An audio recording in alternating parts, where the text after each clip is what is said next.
Fourth lesson వచ్చేసి నా బాల్యం అండి. నా బాల్యంలోని పదాలు అర్థాలు కవి పరిచయం నాజర్ జీవిత విశేషాలు తెలుసుకుందామండి. ఆశ, కోరిక, ఆరుగలం, ఏడాది అంతా దినచర్య, ప్రతిరోజు చేసే పనులు, గురుదక్షిణ, గురువులకు ఇచ్చే కానుక, వార్షికోత్సవం, సంవత్సరం చివరన జరుపుకునే వేడుక, గుంజ, రాట, పామరులు, చదువుకోని వారు.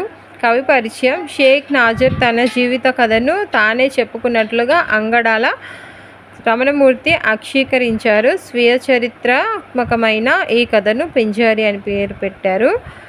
నాజర్ జీవిత విశేషాలు ఇవన్నీ నేను ఫుల్ వీడియోలో అయితే మీకు కవి పరిచయాలు మొత్తం నేను ఒక వీడియో చేసి పెట్టానండి, అప్లోడ్ చేశాను. ప్రీవియస్ వీడియోస్లో నా ఛానల్లో ఉంటుంది, తప్పకుండా చూడండి.